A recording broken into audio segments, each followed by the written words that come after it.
And we are live, Nick. Lights, camera, action. Okay.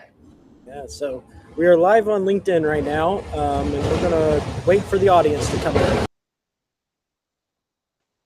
All righty. We'll give it a few moments here for everybody to trickle on in here. It's going to be a good conversation today. Yeah, a fireside chat that will be heavy on the chat and probably low on the fire. And so, um, do you know the history of the FDR fireside chats, Nick? No, you tell me. I, there's not much to tell. it was a way that FDR leveraged technology in being the first social media president in U.S. history to reach into TV rooms across the country to let people know, to hear from him directly, which was not only an oddity because of the technology, it was also an oddity because of the access people felt like they had to the president. It Huh. was the first time that people would talk about FDR in their diaries and the journals years later as if they were personal friends with FDR because they would listen to his fireside chats on the radio and then eventually on the television. Huh. And it's kind of like today, if you follow Kim Kardashian, you think that Kim knows you and you just she's in love with you and she thinks you're her best friend. It's the same kind of influencer follower dynamic that FDR was able to develop with the entire country for the first time in human history. Huh. I did not know that. So the next time I'm at trivia night, if there's a question on the very first fireside chat, I now know FDR. Yes, no, that's one of my special skills in life, knowing needless awesome trivia. Sweet. All right. I think we have some people joining in. Thank you all for coming, listening to our banter as we begin our fireside chat this afternoon. Yeah, let's go ahead and dive into it. Yeah, awesome. So there is an audience chat. Feel free to do the say hi thing, ask your questions, anything you'd like in the audience chat. Everybody will see it. Um, and thank you all for anybody who was scrolling on LinkedIn who wanted to stop and check us out. So my name is Zach Eikenberry, founder CEO here at Hook Security, and this fireside chat was arranged because Nick Wolf has joined us at Hook Security, and I am enthusiastic and excited to have a conversation with Nick as to why he came over and what's going on at Hook Security that has him interested. And also, just I think Nick's excited to share a little bit more about Hook Security and hear some of the history and story on my end. So, Nick, tell us who you are for Yeah. those of us who do not know your career intimately. Yeah, thanks, Zach, for having me here. So, again, my name is Nick Wolf. I'm the VP of Sales here at Hook. Super excited to be here. I've been working with managed service providers my entire career, the last 15 years here. About 10 of those years was actually at Datto. I was one of the very first employees of Datto and went to high school with the founder of Datto, Austin McCord. So, really got to learn firsthand all things and everything related to the MSP industry, working hand in hand with Austin, Rob Ray, and a bunch of the early Datto team back in the day. And then after my time at Datto, I spent my time at several other startups in the industry growing fast, like Scout Cybersecurity, which was an XDR vendor that got acquired by Barracuda Networks during the COVID pandemic. Spent some time at Evo Security, which was a privileged access management and MFA vendor for MSPs. And most recently, I actually joined forces with Austin McCord once again at another one of his companies called Cork Cyber, which was a cyber warranty, cyber insurance vendor for MSPs.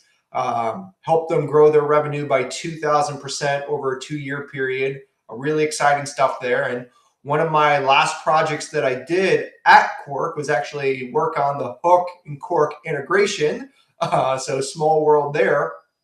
And what brought me to Hook is really a couple different things. Really, I thank Cork for it. Because when I was at Cork and we were dealing with a lot of the financial payouts for the cyber insurance and cyber warranty offering that we had, we noticed that a lot of the cyber attacks wasn't necessarily software failing. It wasn't the EDR tool that was failing and ransomware was getting onto the machines. we noticed it was a lot of user level attacks. The users were failing themselves. They were still clicking on links that they shouldn't have, and they were sending out wire transfer fraud, to bank accounts that they clearly shouldn't have if they were trained properly with their security awareness training program.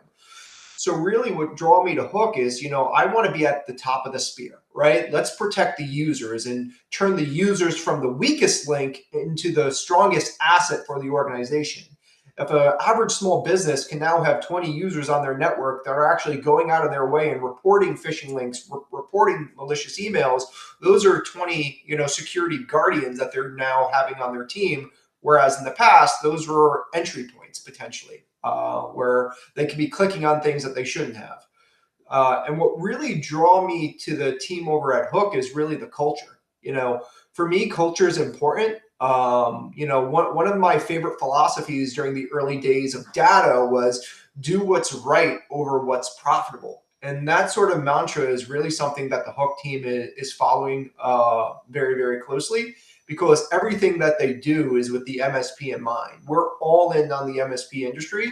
And, that's something that I really look forward to when I'm choosing to join a new organization.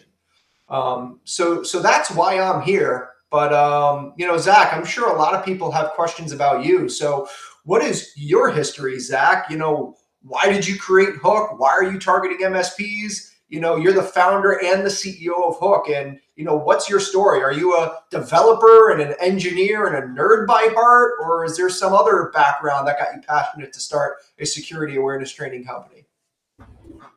Oh, man. Can I just say I love it when somebody tees me up with like 7 questions in a row, because that means I get to talk a while. I'll keep it succinct in that, no, to answer your last question first, I am not an engineer or a cybersecurity expert by trade. As a matter of fact, my degrees from my undergrad are in like economics and philosophy and religion. And the headline is when you graduate with those kind of diplomas, you either go into graduate school, law, coffee shops, or entrepreneurism.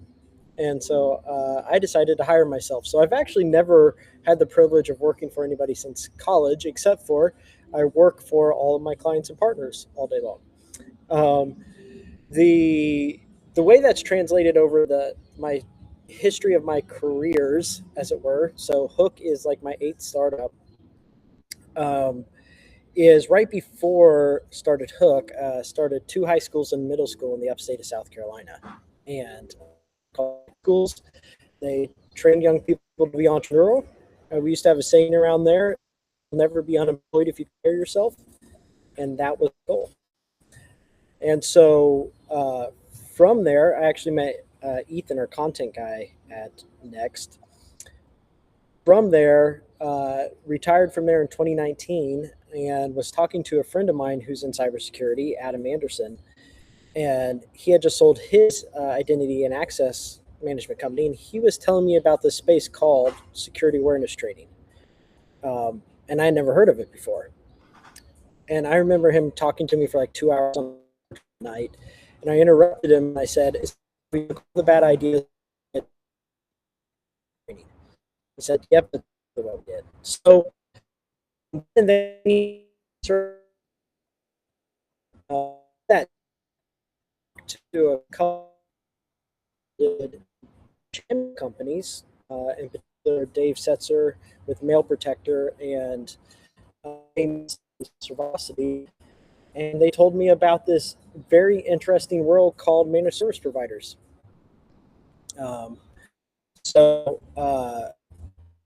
Yeah. Oh, one sec. Video, audio coming through well. Let's see. Yeah, it looks a little choppy there. You might need to resync and connect to the Wi-Fi again there. I'll resync. Yeah, Nick, why don't you take it from here for a moment while I resync? Yep. No worries. Yeah. So with Zach, educator by trade, which is really interesting, right? As a security awareness training company, we're training first. So the fact that Zach's, entire history is really around building curriculum, not only just in the security world, but in the actual training world is important. I've never worked with an entrepreneur in the past that actually helped be a part of a team that founded a rural middle school, founded a rural high school, which is extremely, extremely important. And a lot of the content that you'll see here at Hook within our platform, it's not designed necessarily to be long 1 hour content that you take annually. Sure, we do have the annual content available, but the majority of our MSPs that are utilizing us today are actually using something called micro learnings, which is just small little batches of content, 2 to 3 minutes long to educate the user on a monthly basis, right? Because if you're waiting to do your security awareness training just once a year, the user's not going to remember the majority of that training, a couple weeks from now, let alone 11 months from now. So by taking advantage of the micro learning within our security awareness training platform can be absolutely huge. And it looks like Zach's going to be trying to rejoin us here. Zach, can you hear us now? We got 5 bars. All right. I got 5 bars. I didn't talk bad about you behind the scenes. Relax. All right. Okay. So you didn't tell him the truth. I appreciate that. No. We were talking about your history as an educator, right? Yeah, I don't think there's much. I don't think there's much more to elaborate on other than, like, I am a pure champion of the learner and the employee, right? And so I'm pretty adamant that humans are not avatars of risk, and they're not cogs in your wheel of a perfect security mechanism. They are the thing that runs your security mechanism. They are what is of importance in your organization is the humans. And so all the training and everything, like you said, Nick, comes from that heart, that place, that point of view. I've been accused of talking philosophically for a while.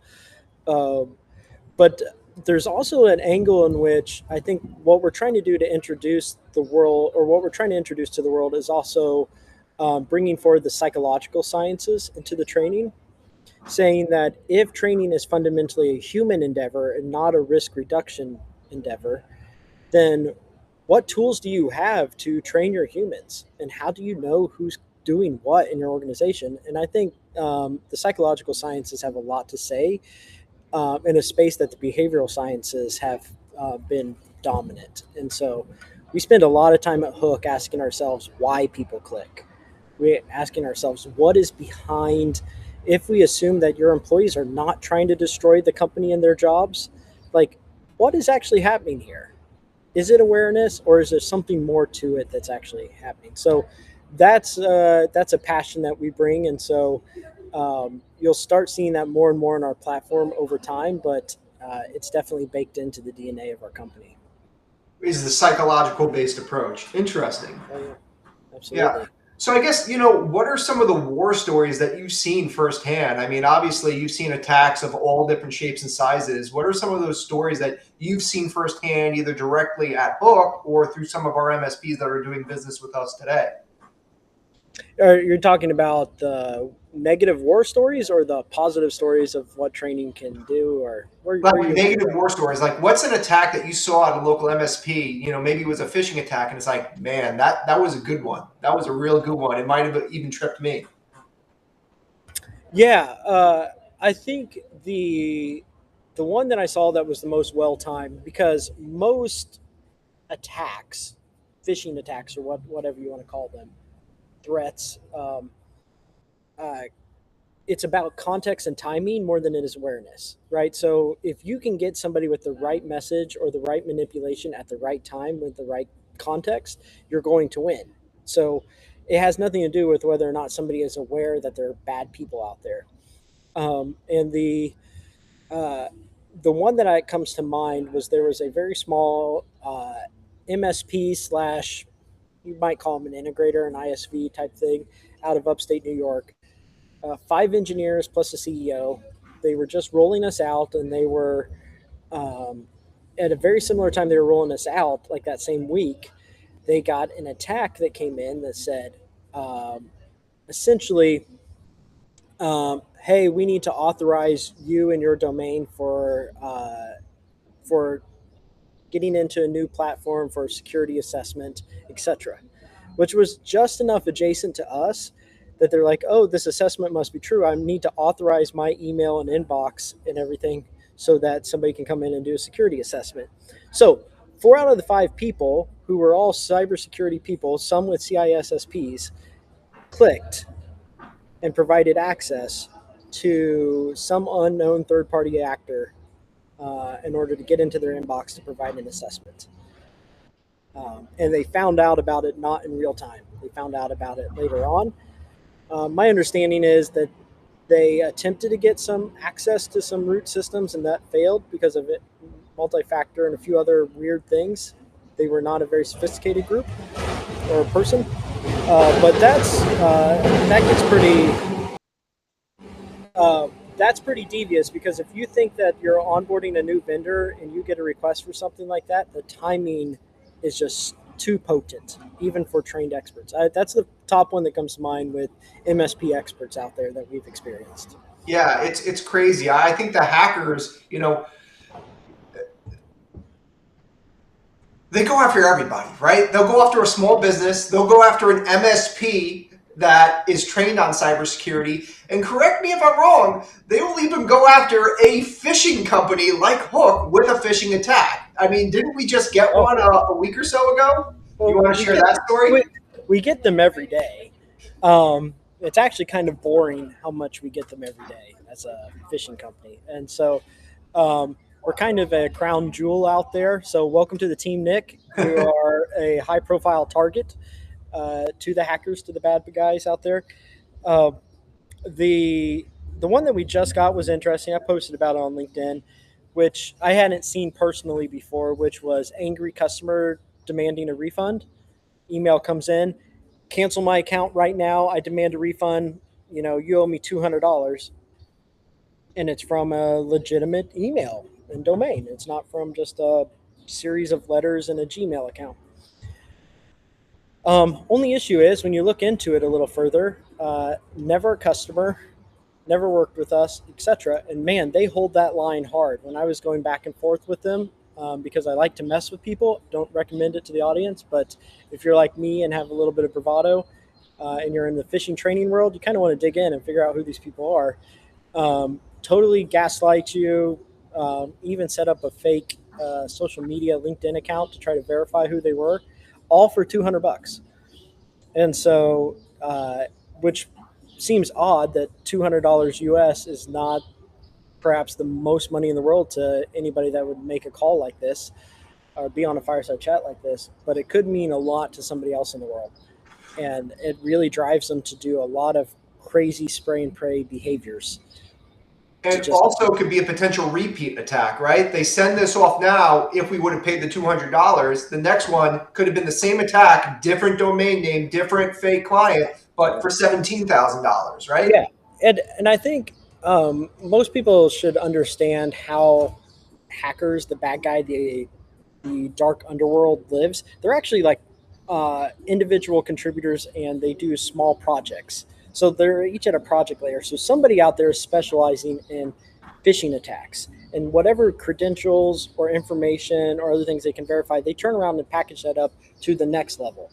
So what ends up happening is you'll go on like some dark web, if you're ever out there looking to do bad things, and you would just hire somebody who is going to go and do this. And you might even offer commission.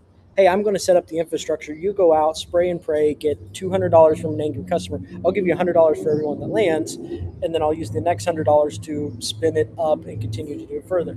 So likely, if there's any sophistication in that particular attack, that's what happened there, because there's actually an organization behind it and a project manager behind it. Gotcha. Yeah, that makes a lot of sense. So Zach, I know that we do, security awareness training for MSPs. We do phishing simulation for MSPs. We talked about the psychology-based approach to our offering. That's all now ready to go, ready to ship. What can you sort of tease? Like, what's the future of human-centric security? What does the future look like, both at Hook and for the space? You think? What do you think's coming down in the future? Well, I think the obvious future is one in which artificial intelligence does three things to software and platforms like us. One, they allow people to query and own their data better. You can get a lot more insights from what's actually happening in your organization. What do my people do? What are their psychological profiles? Where, as a company, do we land culturally? Which may have been really hard to triangulate previously from pure data like click rates and report rates. I think you can bring in other data contexts with our AI and actually infer a lot more about where your company sits when it comes to potential risk and cultural adoption of just awareness or cybersecurity or security in general. That's all cool. I also think there's a layer of orchestration that's coming where our tool, especially to a managed service provider, is not the only tool. And the question is, how does our tool play nice with everybody else's? And how does this create a cohesive tech stack experience so the MSP's life is easier and their client's life is better? And their clients are free to go get more revenue or and improve upon their mission or their business objectives. We need to play nice and orchestrate with all those tools. So data is not siloed. It's my biggest pet peeve in the world, and I can't wait for AI to solve this, is every time I go to the doctor, filling out the same forms, the same information over and over again, and they know who I am. This information is not helpful to them, and it could eventually port and land better if there was orchestration among healthcare tools. That's coming. I'm not a pessimist there. That'll change, but the I think orchestration is a big deal for MSPs, and that's coming. And then the last is going to be not. It's actually not the last, but the last tangible layer is generation. How can you start on demand finding the courses and training and the simulations and going into deep fakes and open source? How can you bring all that information and generate new information so that each of your clients and potentially each of their employees gets exactly what they need when they need it? And that kind of leverage and multiplication of information throughout all your clients is now only possible because AI. So we're going to be a tool that does that for them. So those are the obvious things. When when it gets really exciting is when you start applying philosophical principles like compounding teams to MSPs. Are you familiar with this, Nick? Yep. Compounding team, like what happens when the feedback loop itself makes the platform and makes the user experience better in real time. And now you're starting to cook with fire. Now you're fulfilling one of the fundamental promises of technology, which is I don't want to tell it to do the work. I want this thing to do the work for me and free me as the human to go do better things in my organization. And that's what we're here to do. So when you think about, yeah, there's going to be an agentic space where you can input, and there's going to be headless abilities with our MCP server and all these other things. But when you think about the actual outcome is your clients are better trained, more aware, send you more thank you notes, invite you to more happy hours because you use Hook, and life is actually easier and better in the long run. There you go. That's my soapbox. Makes perfect sense. Now, when it comes time to discuss the meat and potatoes of the offering, the security awareness training offering, a lot of vendors out there, they do their trainings a little bit differently, right? Some do it slideshow based and text based. Others use like animated drawings and animated videos with like AI voiceovers. What attracted me to Hook, and correct me if I'm wrong, is sort of our production, right? It's all US based production with live actors where we could actually pump out new live actor content, on a monthly basis. So why, as the founder and CEO of Hook, why did you decide to invest in a production team, a production studio, as opposed to just doing it, a little bit cheaper with just animated drawings? Nick, I've never actually elaborated on any sort of call, the why behind the why, because most of the time you just say, listen, when a human gets up and makes a joke, it's funnier than when an AI gets up and makes a joke. And you're like, it's just more engaging, right? So the most people go, all right, it's just engaging. That's great.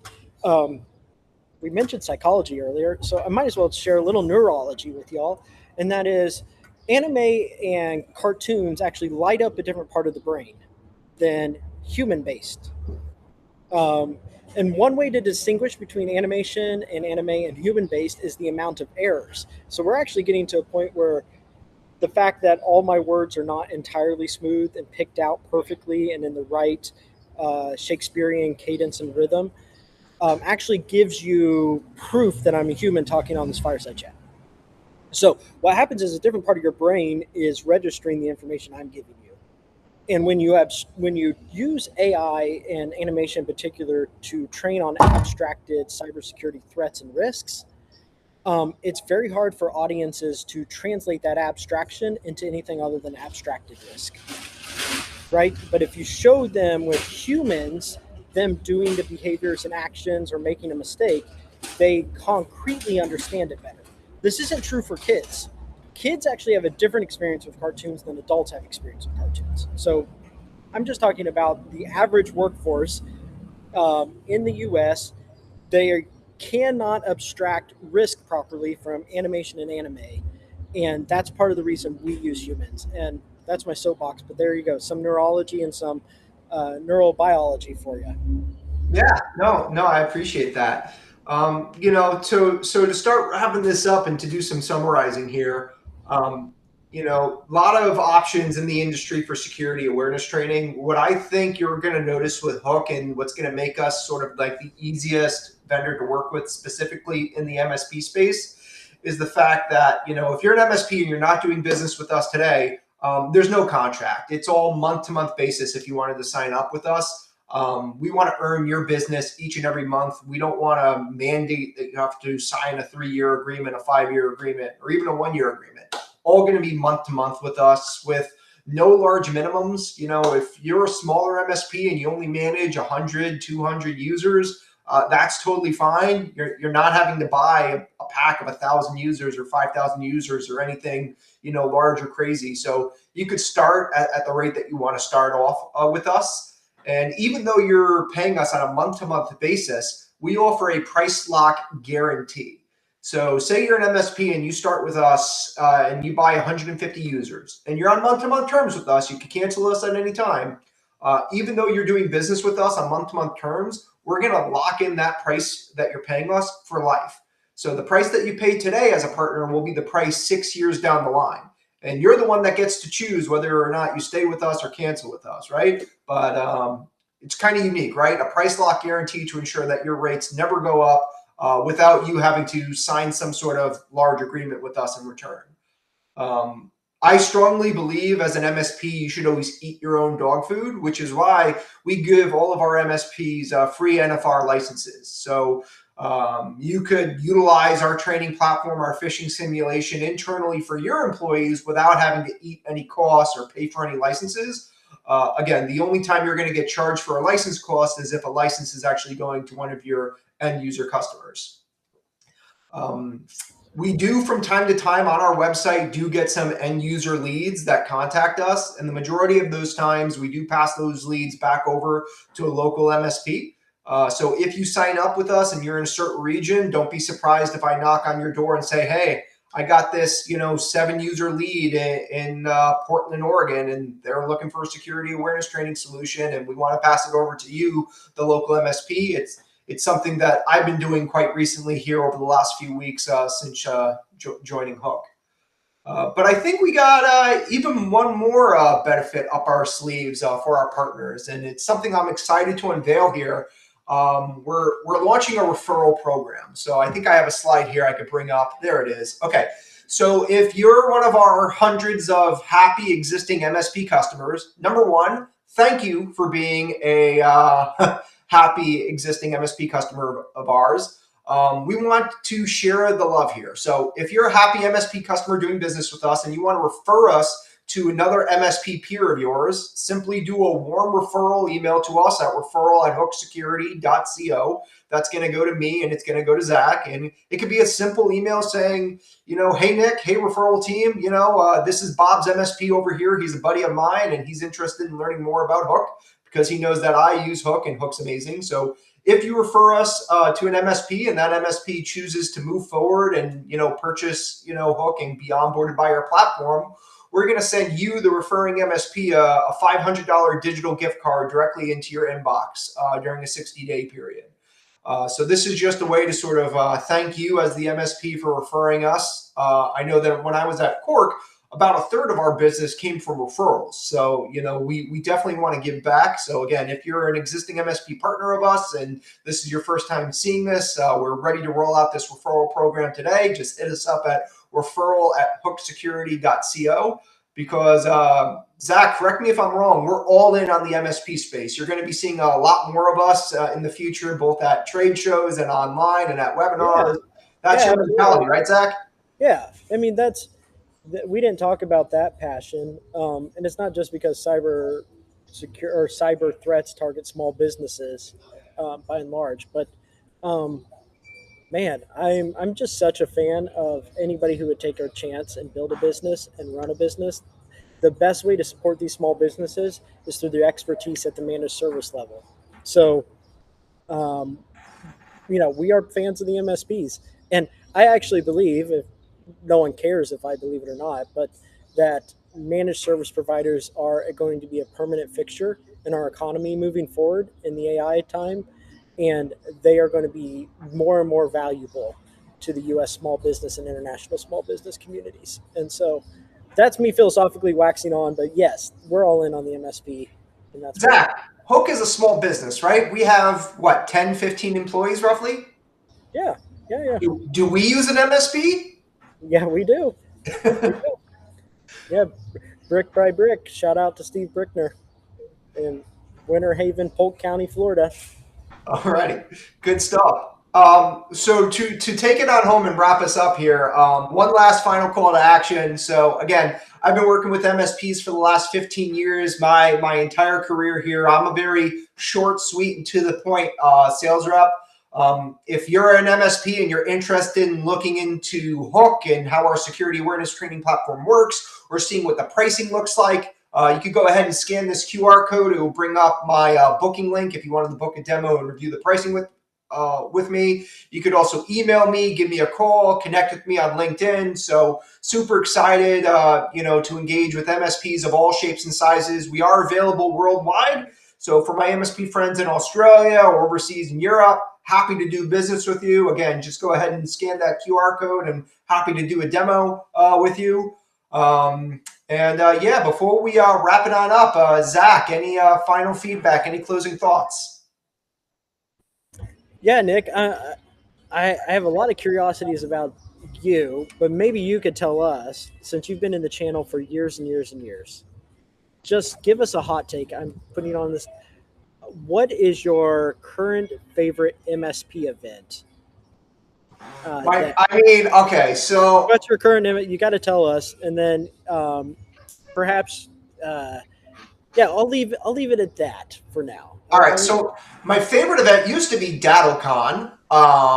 So that feels like cheating, which is not there anymore because I was actually the person that named DattoCon back in the day. So the original this was what was in the running? There was like we have a Datto conference, and people were like, I don't know, call it Conference of Datto. And you're like, so this was before Rob Ray even was at Datto. This was early days back in like 2012 or 2013, where it was actually called the Datto Partner Conference as the original conference. And I was like, well, I just got back from Connecticut, which is like a Connecticut Comic-Con. And I'm like, why don't we call our Datto Partner Conference, DattoCon? And the marketing team at the... So it was an homage to the Comic-Cons of the world. Yeah, but the very first year, the marketing team at the time didn't like that answer because their response was, well, in social media and tagging and everything, we don't want to be at DattoCon because con is a negative and it might distract us from some, positive likes. We can name the event Datto Pro or something, but we don't not want to name it DattoCon. Needless to say, that marketing team didn't work out long term, so they ended up leaving the organization. Rob Ray came in and really boosted the marketing president, business development presence. And I think the second or third year, they finally made the switch to DattoCon, and it had a good run for around 8 or 9 years or so. Obviously, last year, 2025, was the very last DattoCon. Kaseya is now doing the Kaseya Global Partner Conference in Las Vegas every year. Also a great event. Been to that multiple times in Las Vegas. But as far as my absolute favorite event, It's probably got to be PAX8 Beyond, and they don't pay me to say this. Hook, we're not even on the PAX8 marketplace, at least not yet. Maybe in the future, but not yet. And the real reason why I like the PAX8 Beyond conference is it's just the entire vibe and community that team brings. Yes, Rob Ray brings a lot of that energy from what we accomplished at Datto, but I would definitely say PAX8 Beyond is probably my favorite conference to go to. Been to around 2 or 3 of them now. Even if you're not a PAX8 customer, there's still value and insights going to that type of trade show. You're connecting yourself with 2,500 other MSPs, 50, 60, 70 vendors, if not more. So it's a great opportunity to both network with your peers as well as potentially go shopping, see what are some of the great vendors there that you might be able to partner with. So shout out to PAX8 Beyond as sort of my go-to favorite conference to attend. Shameless plug. They don't pay me to say that. That's just my honest feedback of what I've seen in the space. As you can see, I've been to a lot of events in the industry. I got a lot of lanyards there. Yeah. That was where I was jumping off. Right. Yep. So, is it past 100 yet? Oh, easily. Yep. Easily. Yep. Over 100 events, man. He's seen it all. He's seen it all. Well, awesome. Well, no, I'm good, Nick. Thank you so much for inviting me to this fireside chat. And thanks for a great conversation. This has been fun. And for everybody tuning in, thanks for tuning in, and we'll see you on the next time. Bye now. See y'all.